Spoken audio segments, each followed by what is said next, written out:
Il disegno di legge per il riordino del settore è stato al centro di un attivo provinciale dei lavoratori forestali di FLAI CGL, FAI CISL e UILA UIL, presenti i segretari territoriali Carmelo Cimino, Giuseppe Di Franco e Mariangela Acquisto e quelli regionali Scotti, Russo e Savarino. Le organizzazioni sindacali hanno illustrato ai lavoratori presenti i punti salienti della riforma che l'assessore San Martino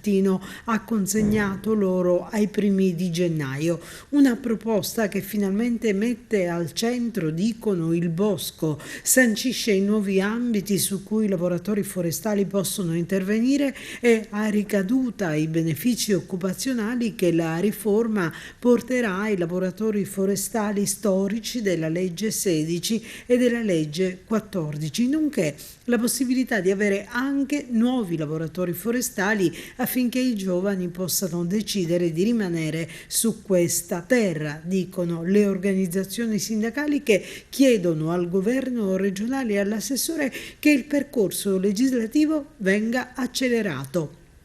Concludono dicendo: vigileremo e solleciteremo su tutta la politica regionale perché la riforma si possa applicare già a partire dal 2024.